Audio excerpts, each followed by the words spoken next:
ফ্যাসিবাদ বিলোপ করে নতুন বাংলাদেশ গড়াই জুলাই অভ্যুত্থানের মর্মবাণী বললেন প্রধান উপদেষ্টা। মাসব্যাপী কর্মসূচি উদ্বোধন। যেকোনো মূল্যে জুলাই সনদ আদায়ের ঘোষণা। নাহিদ ইসলামের শহীদ আবু সাঈদের কবর জিয়ারতে এনসিপির জুলাই পথযাত্রা শুরু।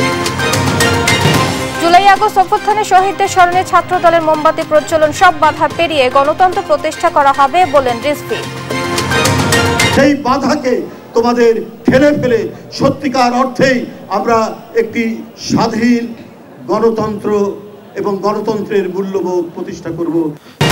জুলাই গণহত্যার অভিযোগে শেখ হাসিনার বিরুদ্ধে অভিযোগ গঠনের শুনানি শুরু। অব্যাহতির আবেদন করবে রাষ্ট্র নিযুক্ত আইনজীবী। গাজায় সমুদ্র তীরবর্তী ক্যাফে, স্কুল সহ বিভিন্ন স্থাপনায় ইসরায়েলের হামলা। 95 ফিলিস্তিনি নিহত, বাস্তুচ্যুত শত শত পরিবার। এবং বুধবার মাঠে গড়াচ্ছে বাংলাদেশ শ্রীলঙ্কার মধ্যকার 3 ম্যাচ ওয়ানডে সিরিজ। জয় দিয়ে টেস্ট সিরিজ হারের ক্ষত ভুলতে চায় টাইগাররা।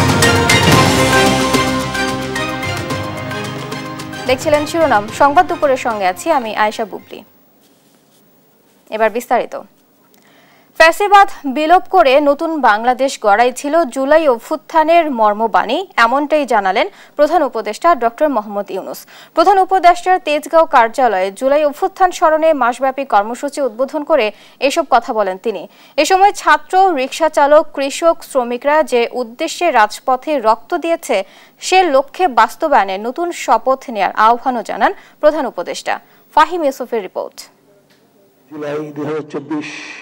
জুলাই অভ্যুত্থান স্মরণে মাসব্যাপী কর্মসূচি উদ্বোধন করেছেন প্রধান উপদেষ্টা অধ্যাপক ডক্টর মোহাম্মদ ইউনূস।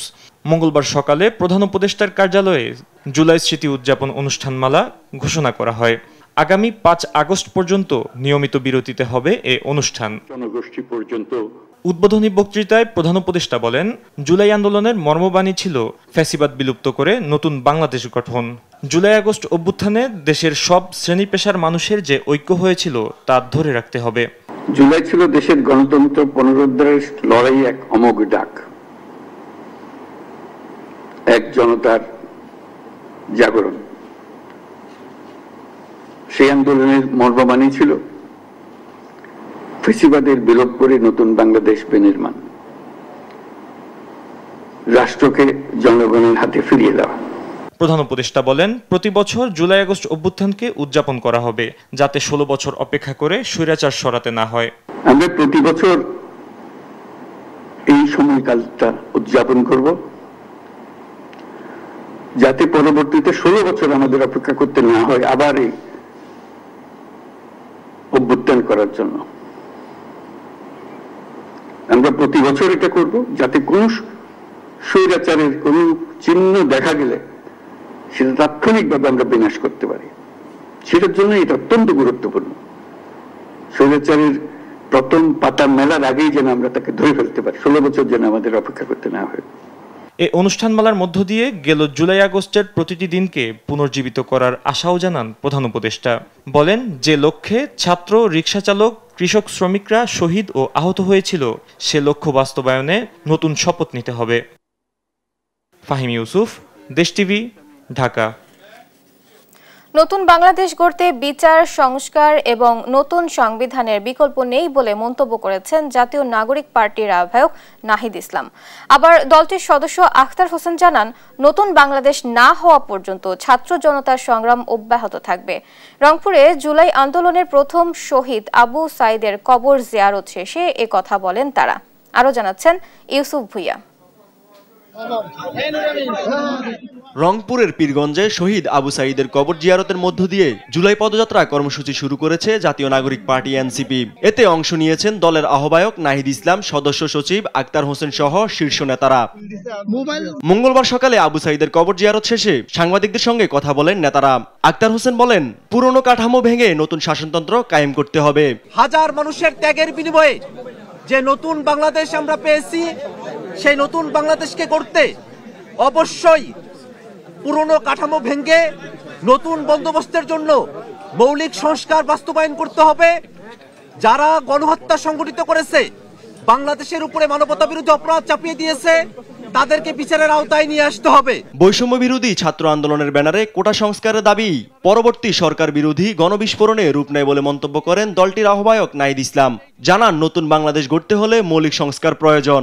আবু সাঈদের মতো অন্য সকল শহীদেরা আমাদের যে লড়াই, ফ্যাসিবাদী ব্যবস্থা বিলোপের বিরুদ্ধে আমাদের যে লড়াই, সেই লড়াইয়ের অনুপ্রেরণা। যুগ যুগ ধরে বাংলাদেশের মানুষ আবু সাঈদ, ওয়াসিম, মুগ্ধ সহ সকল শহীদদের এবং আহত যোদ্ধাদের শ্রদ্ধার সাথে স্মরণ করবে। যে বিচার, সংস্কার এবং নতুন সংবিধান, সেই তিনটি দাবি আমি আজকে আবু সাঈদের কবর থেকে পুনর্ব্যক্ত করছি। যে একটি নতুন বাংলাদেশ গড়তে হলে আমাদের অবশ্যই বিচার, সংস্কার এবং গণপরিষদ নির্বাচনের মাধ্যমে নতুন সংবিধানের দিকে যেতে হবে। কেন্দ্রীয় কর্মসূচির অংশ হিসেবে জুলাই বিপ্লবের প্রথম শহীদ আবু সাঈদের কবর জিয়ারত ও পরিবারের সঙ্গে সাক্ষাৎ করেছেন জামায়াত ইসলামের রংপুর জেলার নেতাকর্মীরাও। এ সময় আবু সাঈদ হত্যা সহ সব হত্যা নির্যাতনের দ্রুত বিচার দাবি করেন তারা। স্বল্পতম সময়ের মধ্যে এই বিচার প্রক্রিয়াটা শেষ হোক এবং তার প্রকৃত অপরাধীরা শাস্তি পাক। এদিকে 16 জুলাইকে আবু সাঈদ দিবস হিসাবে পালনের দাবি জানায় আবু সাঈদের পরিবার ও এলাকাবাসী। ইউসুফ ভুঁইয়া, দেশ টিভি, ঢাকা। জুলাই আগস্ট অভ্যুত্থানে শহীদদের আত্মত্যাগকে স্মরণ করে সামনে এগিয়ে যাওয়ার আহ্বান জানিয়েছেন বিএনপি নেতারা। সোমবার রাতে জুলাইয়ের প্রথম প্রহরে কেন্দ্রীয় শহীদ মিনারে আলোয় আলোয় স্মৃতি সমুজ্জ্বল কর্মসূচি পালন করে ছাত্রদল। বক্তারা জানান, জুলাই আগস্ট অভ্যুত্থান নির্দিষ্ট দলের নয়, আপামর ছাত্র জনতার। ফাহিম ইউসুফের রিপোর্ট। রাত 12টা, সমবেত কণ্ঠে জাতীয় সঙ্গীতের পর নিভে গেল শহীদ মিনারের আলো। জ্বলছে শত শত মোমবাতি, স্মরণে জুলাইয়ে প্রাণ দেয়া শহীদেরা। রক্তাক্ত জুলাইয়ের বর্ষপূর্তিতে প্রথম প্রহরে কেন্দ্রীয় শহীদ মিনারে আলোয় আলোয় স্মৃতি সমুজ্জ্বল আয়োজন করে ছাত্রদল। অংশ নেন বিএনপির সহযোগী সংগঠন ও সিনিয়র নেতারা। ঘোষণা করেন অভ্যুত্থানের মাসের কর্মসূচি। জুলাই আন্দোলন একদিনে শুরু হয়নি জানিয়ে দলটির নেতারা জানান, অভ্যুত্থান কোনো নির্দিষ্ট দল নয়, আপামর ছাত্র জনতার। বলেন, সংগ্রামের স্বপ্ন পূরণে অতন্দ্র প্রহরী হয়ে থাকতে হবে ছাত্র সমাজকে। ছাত্র দলের সাংগঠনিক অভিভাবক জনাব তারেক রহমানের নির্দেশনায়, প্রত্যক্ষ নির্দেশনায় বাংলাদেশ জাতীয়তাবাদী ছাত্র দল কৌশলী ভূমিকা পালন করেছে, কিন্তু রাজপথে একক ছাত্র সংগঠন হিসাবে সবচেয়ে বেশি ভূমিকা পালন করেছে। আমরা বিশ্বাস করতে চাই যে যাদের রক্তের বিনিময়ে বাংলাদেশ ফ্যাসিস্ট শাসন ব্যবস্থা থেকে গণতন্ত্রের পথে যাত্রা করেছে, সেই সমস্ত বীর শহীদদের যে চেতনা, সেটি প্রকৃত অর্থেই আমরা হৃদয়ে ধারণ করে সামনের রাজনীতি করবো ইনশাআল্লাহ। শহীদদের আত্মত্যাগকে মনে রেখে সামনের দিকে এগিয়ে যাওয়ার আহ্বান জানিয়ে রুহুল কবির রিজভী জানান, বাধা আসলেও থেমে থাকা যাবে না। যে জুলাইয়ে কিছুক্ষণ আগে আমরা পদার্পণ করলাম, এই জুলাই একটি প্রবাহমান খরস্রোতা আন্দোলনের নদীকে সমুদ্রের মোহনায় উপনীত করেছিল। এই সংগ্রাম বাস্তবায়ন করতে হলে আরো বাধা আসবে, কিন্তু সেই বাধাকে তোমাদের ঠেলে ফেলে সত্যিকার অর্থেই আমরা একটি স্বাধীন গণতন্ত্র এবং গণতন্ত্রের মূল্যবোধ প্রতিষ্ঠা করব। জুলাইয়ের চেতনা রক্ষায় ছাত্রদল ভ্যানগার্ড হিসেবে কাজ করবে বলেও জানান দলটির নেতারা। ফাহিম ইউসুফ, দেশ টিভি, ঢাকা। বছর ঘুরে আবারও এসেছে রক্তঝরা জুলাই। মনে পড়ে 2024, যে বছর জুলাই ছিল 36 দিনের। বৈষম্য দূর করতে জেগে ওঠা ছাত্র জনতা হত্যায় মেতেছিল আওয়ামী লীগ সরকার। কারফিউ, সাজোয়া যান আর বুলেট সবকিছুই হার মানে সব শোষণের শৃঙ্খল ভাঙা জুলাই যোদ্ধাদের কাছে। পতন হয় হাসিনার স্বৈরশাসনের। M A Ajmer report. July বাংলাদেশের ইতিহাসে এক বিপ্লবী মাসের নাম। বৈষম্য দূর করতে শিক্ষার্থীদের সাথে এ মাসেই আবারও জেগে উঠেছিল পুরো বাংলাদেশ। শহরে নামে সাজোয়া যান, বুলেটে বিদ্ধ করে হাজারো প্রাণ। কারফিউ, গ্রেপ্তার আর নির্বিচারে হত্যা যেন আগুন ধরিয়ে দেয় দেশের সব শ্রেণী পেশার মানুষের রক্তে। আর সে দাবাগ্নিতে ভস্ম হয়ে যায় হাসিনার 16 বছরের গড়ে তোলা স্বৈরশাসন। শুরুটা ছিল কোটা বাতিলে, শিক্ষার্থীদের আন্দোলনের মধ্য দিয়ে, যা ঢাকা বিশ্ববিদ্যালয়ে শুরু হলেও যৌক্তিক দাবি হওয়ায় মুহূর্তে ছড়িয়ে পড়ে দেশের সব শিক্ষা প্রতিষ্ঠানে। আন্দোলন দমাতে পুলিশ লাঠিচার্জও করে কিছু স্থানে। তখনকার সরকার প্রধান শেখ হাসিনা যৌক্তিক দাবিকে উপেক্ষা করে শিক্ষার্থীদের রাজাকারের বাচ্চা বলে আখ্যা দেন। মুক্তিযোদ্ধার বিরুদ্ধে এত ক্ষোভ কেন?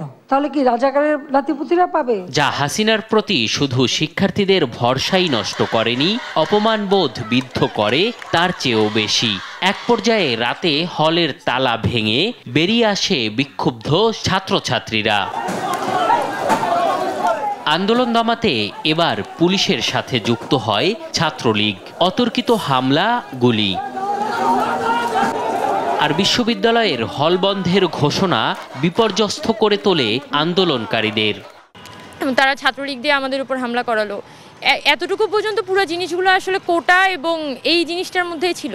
বাট 16 তারিখে যখন প্রথম বেগম রোকেয়া বিশ্ববিদ্যালয়ে আবু সাইদ মারা যায়, তো এটা একটা খুবই একটা বিশাল টার্নিং পয়েন্ট ছিল।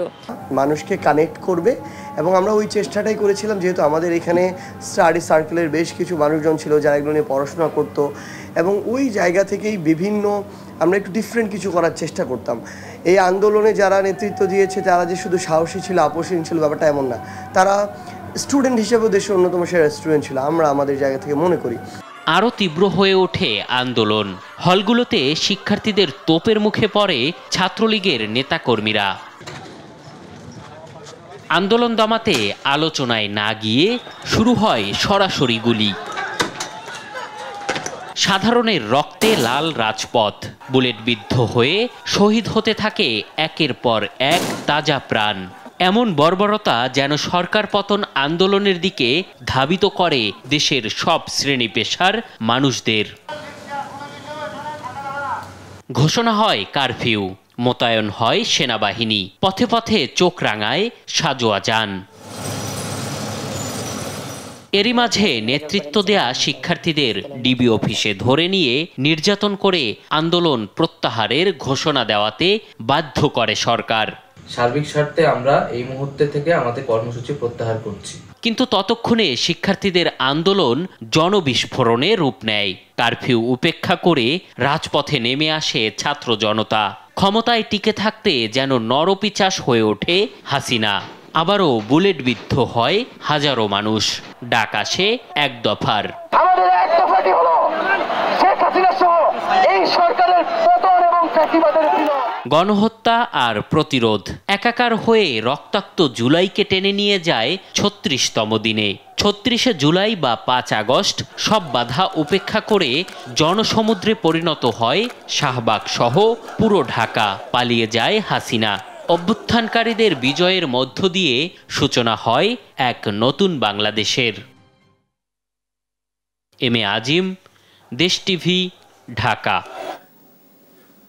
জুলাই আগস্ট গণঅভ্যুত্থানের সময় মানবতা বিরোধী অপরাধের মামলায় শেখ হাসিনার বিরুদ্ধে অভিযোগ গঠনের শুনানি শুরু হয়েছে। সরাসরি সম্প্রচারও করা হচ্ছে। এদিকে আদালতে উপস্থিত হয়েছেন হাসিনার পক্ষে রাষ্ট্রনিযুক্ত আইনজীবী। তার হাসিনার অব্যাহতির আবেদন করার কথা রয়েছে। এর আগে গেল মঙ্গলবার আসামি সাবেক প্রধানমন্ত্রী শেখ হাসিনা ও সাবেক স্বরাষ্ট্রমন্ত্রী আসাদুজ্জামান খান কামালের বিরুদ্ধে অভিযোগ গঠনের শুনানি 1 জুলাই নির্ধারণ করা হয়। তাদের পক্ষে রাষ্ট্রীয় আইনজীবী নিয়োগ দেওয়ার আদেশ দেন আন্তর্জাতিক অপরাধ ট্রাইব্যুনাল। বিচারপতি গোলাম মর্তুজা মজুমদারের নেতৃত্বাধীন 3 সদস্যের আন্তর্জাতিক অপরাধ ট্রাইব্যুনাল এক অভিযোগ গঠন শুনানির এ দিন ধার্য করেন। সেই দিন পলাতক আসামি শেখ হাসিনা ও আসাদুজ্জামান খান কামালের পক্ষে রাষ্ট্রনিযুক্ত আইনজীবী নিয়োগের আদেশ দেন ট্রাইব্যুনাল।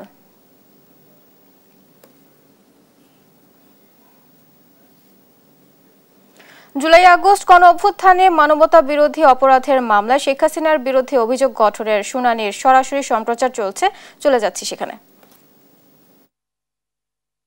সকাল হতে শহীদ শাহরিয়ার আনাস খান, শহীদ শাহরিয়ার খান আনাস, শহীদ শেখ মাহাদি হাসান ওরফে জুনায়েদ ওরফে মোস্তাকিন, শহীদ মোহাম্মদ ইয়াকুব, শহীদ মোহাম্মদ রকিব হাওলাদার, শহীদ মোহাম্মদ ইসমামুল হক, শহীদ মানিক মিয়া ওরফে শাহরিক সহ মোট 6 জনকে নৃশংসভাবে গুলি করে হত্যা করেন। ওই মামলায় হলো এই 6 জন আসামি। আর হ্যাঁ ঠিক আছে, এহেন কাজের মাধ্যমে আসামিগণ হত্যা করার অপরাধ হত্যা করার নির্দেশ, প্ররোচনা, উস্কানি, সহায়তা, সম্পৃক্ততা, ষড়যন্ত্রের মাধ্যমে দি ইন্টারন্যাশনাল ক্রাইমস ট্রাইব্যুনাল অ্যাক্টের 32A GH 414243 এবং ধারার অপরাধ সংগঠন করে, যা একই আইনে 20(2) এবং 20(a) ধারা।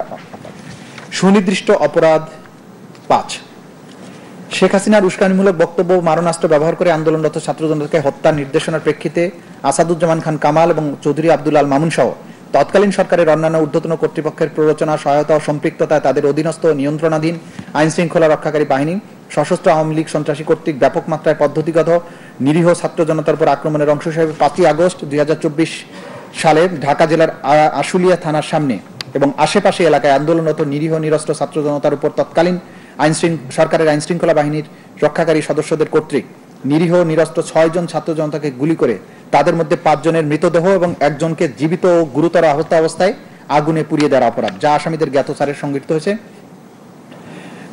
এখানে ঘটনার বিবরণে আমি চলে আসছি সরাসরি। বিবরণ হচ্ছে পেজ 130 এবং আমি সরাসরি চলে যাচ্ছি 131 131 লাস্ট প্যারাগ্রাফ থেকে পড়ছি। এর ধারাবাহিকতায় বৈষম্য বিরোধী ছাত্র জনতার আন্দোলনের কেন্দ্রীয় কর্মসূচি কমিটির মার্চ টু ঢাকা কর্মসূচি পালনের জন্য 5 আগস্ট সারা দেশ থেকে জনগণকে ঢাকা আসার আহ্বান জানানো হয়। স্বাধীনতা পরবর্তী সময়ে বাংলাদেশের মানুষের মনে যে বৈষম্যহীন সমাজ প্রতিষ্ঠার স্বপ্ন জন্মেছিল, তা বাস্তবায়নে গণতন্ত্র প্রতিষ্ঠার উদ্দেশ্যে মার্চ টু ঢাকা কর্মসূচি পালনের উদ্দেশ্যে বাংলাদেশের প্রতিটি অঞ্চল থেকে মুক্তিকামী মানুষ ঢাকা অভিমুখে রওনা দেন। আসামি শেখ হাসিনা, আসাদুজ্জামান কামাল, চৌধুরী আব্দুল আল মামুনের পরিকল্পনা নির্দেশনার আন্দোলন দমন করতে সর্বাত্মক প্রচেষ্টার অংশ হিসেবে প্রাণঘাতী অস্ত্র, লেথাল ওয়েপন মাধ্যমে গুলি করার যে নির্দেশনা দেয়া হয়, তা বাস্তবায়নে স্থানীয় সংসদ সদস্য সাইফুল ইসলাম সরাসরি তত্ত্বাবধান স্থানীয় পুলিশ ও আওয়ামী সন্ত্রাসীরা আশুলিয়া থানা এলাকায় জড়ো হওয়া ছাত্র জনতাকে বাধা প্রদান করে এবং গুলি করে হত্যা করতে থাকে। শেখ হাসিনার পতন এবং দেশ ত্যাগের পর মুক্তিকামী ছাত্র জনতার বিজয় উৎসব করার জন্য রাজপথে নেমে আসলে আসামিদের পূর্বের নির্দেশের ধারাবাহিকতায় আশুলিয়া থানার আশেপাশে পুলিশ এবং আওয়ামী লীগের সশস্ত্র সন্ত্রাসীরা রাইফেল, শটগান, SMG সহ নানা ধরনের আগ্নেয়াস্ত্র সজ্জিত হয়ে বিজয় উল্লাসরত সাধারণ ছাত্র শহীদ সাজ্জাদ হোসেন সজল, শহীদ আসসাবুর, শহীদ তানজিল মাহমুদ সুজয়, শহীদ বায়েজিদ বোস্তামি, শহীদ আবুল হোসেন সহ 5 জনকে হত্যা করে এবং একজনকে গুলি করে গুরুতর আহত করে। এরপর আনুমানিক বিকাল 4টায় থেকে 5টার মধ্যে ওই সমস্ত পুলিশ এবং আওয়ামী সন্ত্রাসীরা শহীদ হওয়া 5 জন যথাক্রমে সাজ্জাদ হোসেন সজল, শহীদ আসসাবুর, শহীদ তানজিল মাহমুদ সুজয়, শহীদ বায়েজিদ বোস্তামি, শহীদ আবুল হোসেন সহ মোট 5 জনের মৃতদেহ এবং একজনকে জীবিত ও গুরুতর আহত অবস্থায় একটি প্যাডেল ভ্যানে করে হাত পা ধরে নিক্ষেপ করে এবং একত্রিত করে। দর্শক, জুলাই আগস্ট গণঅভ্যুত্থানে মানবতা বিরোধী অপরাধের মামলায় শেখ হাসিনার বিরুদ্ধে অভিযোগ গঠনের শুনানির সরাসরি সম্প্রচার চলছে। আমরা সেখানেই যুক্ত ছিলাম এতক্ষণ। দেখছেন সংবাদ দুপুর। দর্শক, জুলাই আগস্ট গণঅভ্যুত্থানে শহীদ, আহত ও পঙ্গুত্ব বরণকারীদের জন্য আয়োজিত দোয়া অনুষ্ঠানে বক্তব্য রাখছেন জামায়াতের নায়েবে আমির ডাক্তার সৈয়দ আব্দুল্লাহ মোহাম্মদ তাহের। সরাসরি চলে যাচ্ছি সেখানে। একেবারে প্রান্তিক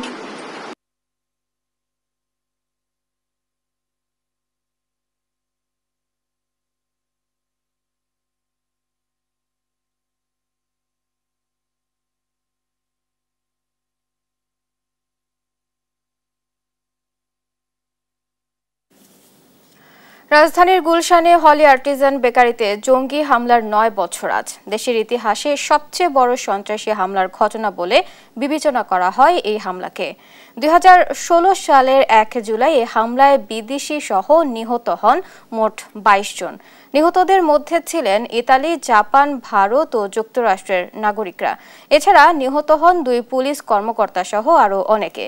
এদিন রাত 8:45টার দিকে রাজধানীর গুলশানের 79 নম্বর সড়কের হলি আর্টিজান বেকারিতে সন্ত্রাসীদের সঙ্গে পুলিশের গোলাগুলির এক পর্যায়ে 90 জিএমবির 5 জঙ্গি বেকারিতে ঢুকে নির্বিচারে হত্যাযজ্ঞ চালায়। পরে কমান্ডো অভিযানে নিহত হয় 5 জঙ্গি। সংশ্লিষ্টরা জানান, আলোচিত এই ঘটনার পর হলি আর্টিজান বেকারি বন্ধ হয়ে যায়। পরবর্তীতে বেকারির স্বত্বাধিকারী গুলশানের অপর একটি জায়গায় তা চালু করেন। এই সন্ত্রাসী হামলায় জিম্মি থাকা অনেকেই হলি আর্টিজান বেকারির দুঃসহ স্মৃতি এখনো বয়ে বেড়াচ্ছেন।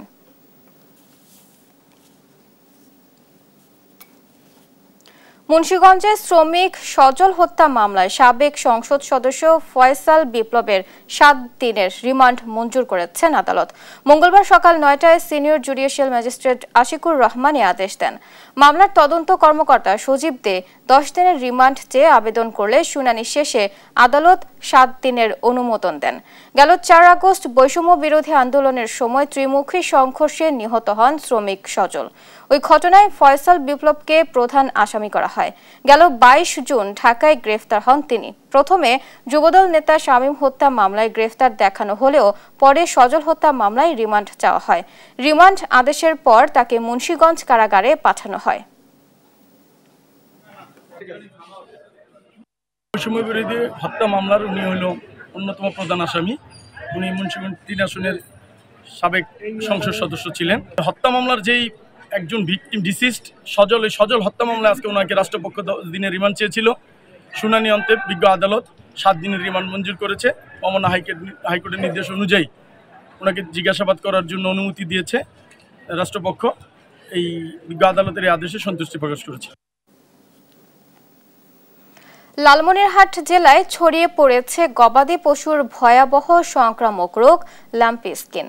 জেলার সদর, হাতীবান্ধা ও পাটগ্রাম উপজেলায় সবচেয়ে বেশি প্রভাব পড়েছে। শহরের বিএনপি কলোনি সহ 5 উপজেলার বিভিন্ন গ্রামে আক্রান্ত হয়েছে কয়েক হাজার গরু ও বাছুর। রোগের কারণে গরু মৃত্যুর হার বেড়ে খামারিরা দিশেহারা। সরকারি উদ্যোগ সীমিত থাকায় এবং ঔষধে প্রয়োজনীয় সাফল্য না পাওয়ায় সমস্যা বেড়েই চলছে। সহকর্মী জামাল বাদশার পাঠানো তথ্য ছবিতে জানাচ্ছেন অঙ্কন চৌধুরী। লালমনিরহাটে 5 উপজেলায় বিভিন্ন এলাকায় ভাইরাসজনিত ল্যাম্পি স্কিন রোগে আক্রান্ত হয়েছে কয়েক হাজার গবাদি পশু। বিভিন্ন উপজেলায় একের পর এক মারা যাচ্ছে গরু। সবচেয়ে বেশি ক্ষতিগ্রস্ত হয়েছে জেলা শহরের 1 নং ওয়ার্ডের বিএনপি কলোনি, যেখানে গত 8 দিনে মারা গেছে 8টি গরু এবং আক্রান্ত হয়েছে প্রায় 250টি। অনেকে ঋণ ও অন্যের অর্থে কেনা গরু বাছুর হারিয়ে অসহায়।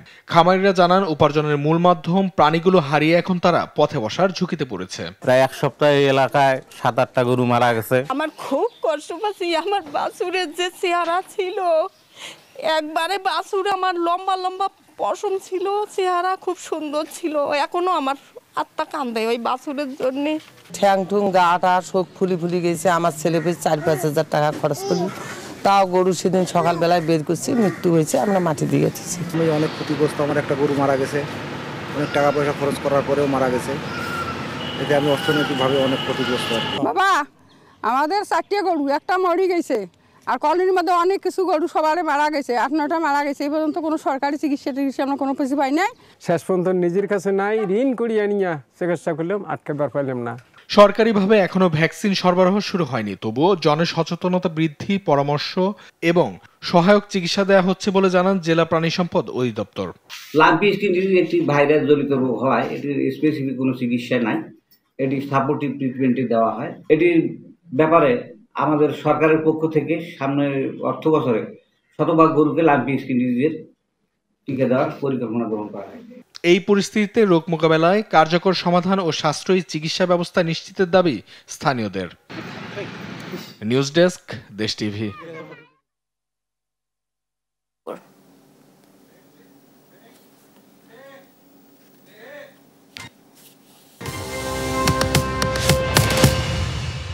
গেল একদিনে গাজা স্কুল, ক্যাফে ও ত্রাণ কেন্দ্রে ইসরায়েলের বোমা হামলায় নিহত হয়েছে কমপক্ষে 95 নিরীহ ফিলিস্তিনি। আর ভূখণ্ডটিতে ইসরায়েলি বিমান হামলায় নতুন করে বাস্তুচ্যুত শত শত পরিবার। এদিকে 50 জন জিম্মিকে মুক্ত না করা পর্যন্ত গাজায় যুদ্ধ চালিয়ে যাওয়ার হুঁশিয়ারি দিয়েছেন জাতিসংঘে ইসরায়েলের দূত ড্যানি ড্যানন। রায়হান কবির শুভ্র রিপোর্ট। গাজা উপত্যকায় আবারও নির্বিচার হামলা চালাচ্ছে দখলদার ইসরায়েল। গাজার মানুষ যেন হারিয়ে ফেলেছে বেঁচে থাকার অধিকারটুকু। এই আবহে সোমবার পশ্চিম গাজার একটি ক্যাফেতে বিমান হামলা চালায় ইসরায়েলি বিমান বাহিনী। এতে ব্যাপক প্রাণহানি ঘটে। আল বাকা ক্যাফেটেরিয়া সমুদ্র সৈকতের পাশে তাঁবু দিয়ে তৈরি একটি বহিরাঙ্গন। ওই ক্যাফেটি ছিল অ্যাক্টিভিস্ট, সাংবাদিক ও স্থানীয় বাসিন্দাদের নিয়মিত বৈঠকখানা। আমি ইন্টারনেট ব্যবহার করার জন্য ক্যাফেতে যাচ্ছিলাম। ঠিক কয়েক মিটার দূরেই একটি বিশাল বিস্ফোরণ ঘটে। আমি ঘটনাস্থলে ছুটে যাই। আমার সহকর্মীরা সেখানে ছিলেন, যাদের সাথে আমি প্রতিদিন দেখা করি। দৃশ্যটি ভয়াবহ ছিল, সবদিকে মরদেহ, রক্ত, সর্বত্র চিৎকার।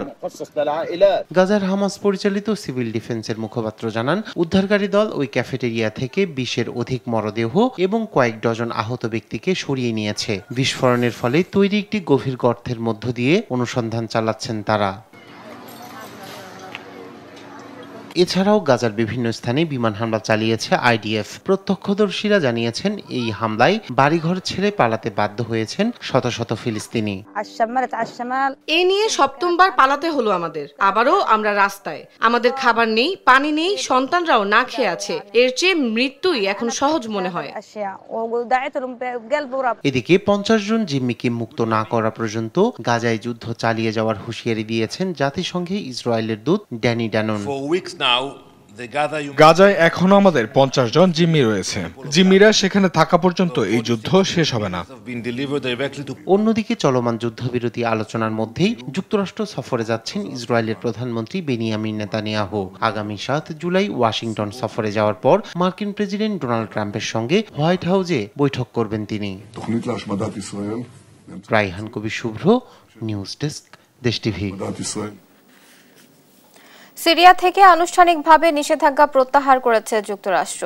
এ বিষয়ে নির্বাহী আদেশে সই করেছেন মার্কিন প্রেসিডেন্ট ডোনাল্ড ট্রাম্প, যেখানে 518 সিরিয়ান নাগরিক সহ একাধিক সংস্থার উপর নিষেধাজ্ঞা প্রত্যাহারের বিবৃতি দিয়েছে মার্কিন ট্রেজারি। তবে পলাতক আসাদ ও তার সহযোগীদের উপর নিষেধাজ্ঞা বহাল থাকছে। এদিকে প্রতিবেশী দেশ লেবানন ও সিরিয়ার সঙ্গে কূটনৈতিক সম্পর্ক স্থাপনের আগ্রহ জানিয়েছে ইসরায়েল। আরবিদ আফসারের রিপোর্ট। মধ্যপ্রাচ্য সফরে সিরিয়ার ওপর থেকে নিষেধাজ্ঞা তুলে নেওয়ার ঘোষণা দিয়েছিলেন মার্কিন প্রেসিডেন্ট ডোনাল্ড ট্রাম্প। বলেছিলেন সিরিয়ার জন্য হবে এক নতুন সূচনা। অবশেষে সেই কথা রাখলেন ট্রাম্প। সোমবার নির্বাহী আদেশে দেশটির ওপর থেকে নিষেধাজ্ঞা তুলে নেন তিনি। সামাজিক যোগাযোগ মাধ্যম ট্রুথ সোশ্যালে এ তথ্যটি নিশ্চিত করেছেন ডোনাল্ড ট্রাম্প। যুক্তরাষ্ট্র সিরিয়াকে একটি স্থিতিশীল, ঐক্যবদ্ধ, শান্তিপূর্ণ রাষ্ট্র হিসেবে দেখতে চায় বলে জানিয়েছেন তিনি। নিষেধাজ্ঞা প্রত্যাহারে জাতি ধর্ম নির্বিশেষে সবাই নিরাপত্তা ও শান্তির সঙ্গে বসবাস করবে। একই সঙ্গে দেশটিতে সন্ত্রাসীদের আর আশ্রয় দেওয়া হবে না বলে আশাবাদী ট্রাম্প। এই জন্য সিরিয়াকে সহযোগিতা ও সমর্থন দিতে যুক্তরাষ্ট্র প্রতিশ্রুতিবদ্ধ বলে জানিয়েছেন রিপাবলিকান নেতা।